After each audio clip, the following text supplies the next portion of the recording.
Disitulah orang Israel berkata, enggak mungkin. Ini bukan datang dari Tuhan. Lawatan Tuhan kok pada mati. Lawatan Tuhan kok anak-anak pada mati.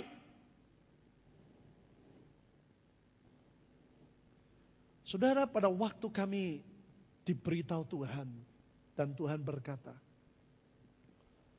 Tuhan mencari untuk orang Indonesia. Tuhan mencari, ada banyak orang sudah doa, puasa dan sebagainya. Tapi untuk mencari orang yang berani bayar harga itu sulit. Ngerti gak saudara?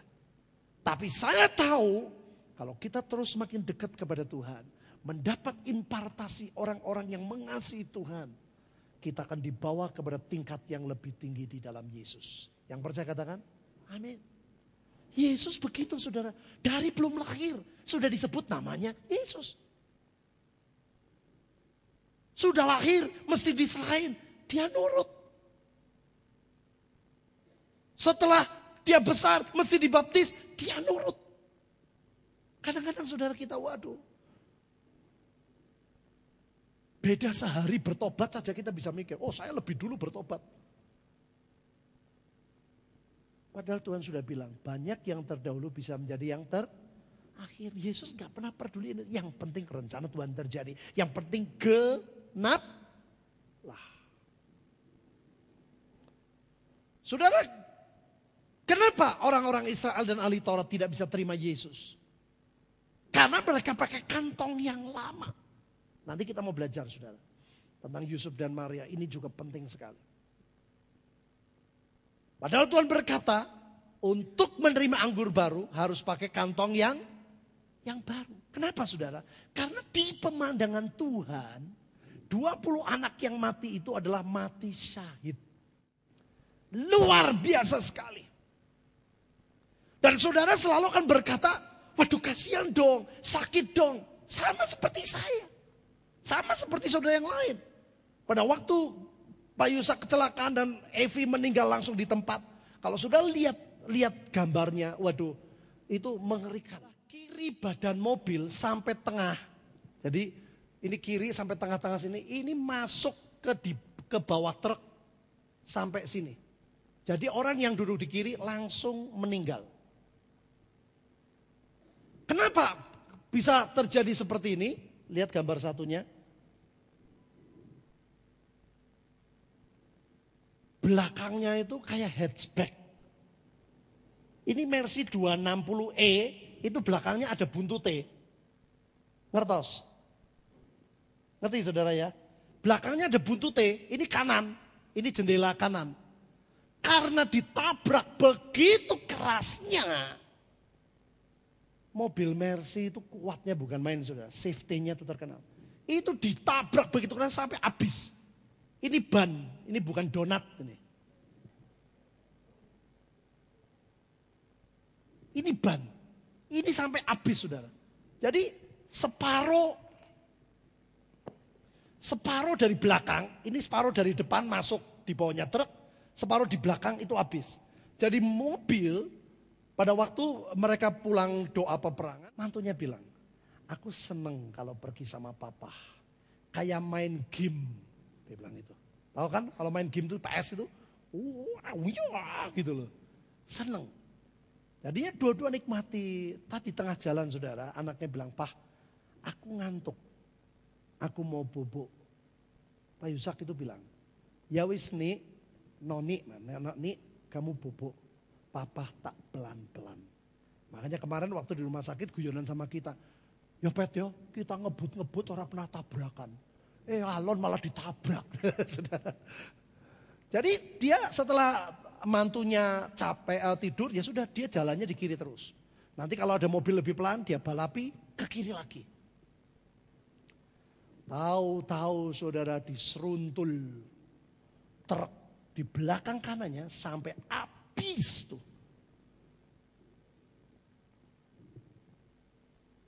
Jadi orang berita luar, oh Pak Yusak nabrak belakangnya. Tapi memang mundur gini. Yo angel tuh yo. Ini Pak Yusak gak ngerti loh ditabrak. Dia gak tahu. Waktu tanya polisi, kamu ditabrak, tahu yang nabrak truk apa? Gak ngerti ditabrak. Kamu masuk truk tahu? Gak ngerti tahu katanya. Lah taunya apa? Ya taunya buka pintu. Saudara, itu anehnya luar biasa.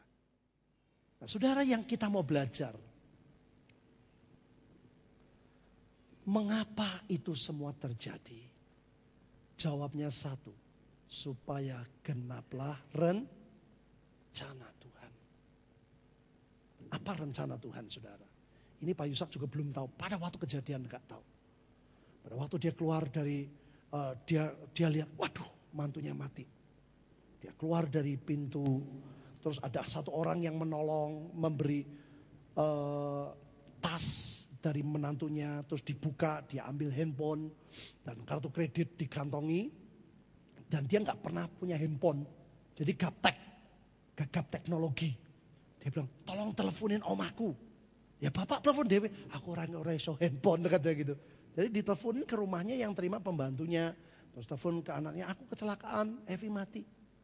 Sudah luar biasa, sampai dibawa pulang ke Bandung itu dia pertama nggak mau ke rumah sakit, wong dia nggak apa-apa, cuman benjut, sudah ya, matanya itu hitam, ya, kayak telur keluar, ininya bengkak.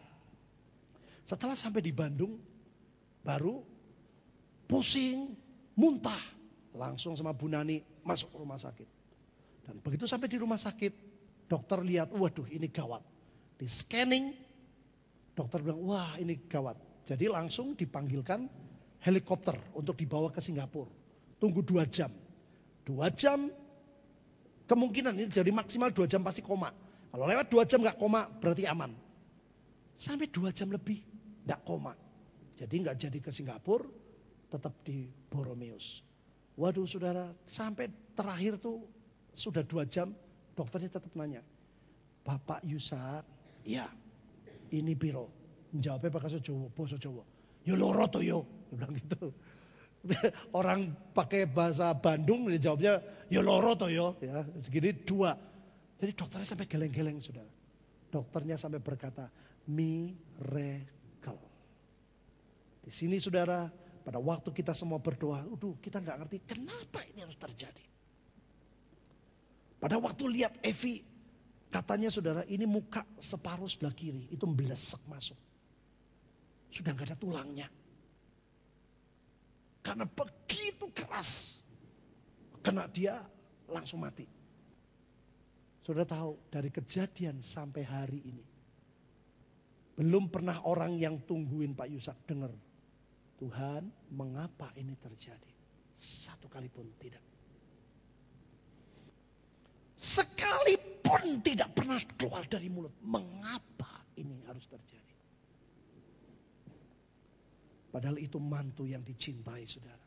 Hanya memang Selasa, kejadian itu Senin malam jam 10, jam 11 sampai rumah sakit. Selasa waktu Ibu Nani datang dia tanya, Cuna, nemuin kamu ndak Evi? Biasanya kalau keluarga mereka ada dipanggil Tuhan, itu yang ditemuin Ibu Nani saudara. Jadi dia tanya, nemuin kamu ndak? Dia berkata, ndak tuh Kohsin, namanya Kohsin, ndak. Jadi oh ya, dah gitu dak. Saudara, Tuhan itu tidak bisa diatur seperti cara-cara yang dulu. Dia mau menyatakan kepada siapa, itu hak dan kehendak Tuhan. Yang percaya katakan, ada anak muda saudara. Sekolah dari Australia, logikanya begitu rupa. Tapi karena dia terhisap di dalam rencana Tuhan, dalam 7 hamba Tuhan, dan pergi kemana-mana, tahu-tahu dia dapat pernyataan yang luar biasa. Dia pulang dari Jatibarang Cirebon sampai ke Bandung lelah jam 3 pagi, lebih 10. Terus dia mau parkir mobilnya, Tuhan bilang parkir ke tempat yang sepi. Dia tahu, waduh ini ada Tuhan mau beracara. Jadi dia pindah parkir ke tempat yang sepi, dia nyembah Tuhan dalam rasa capek itu mendadak mobilnya digoyang.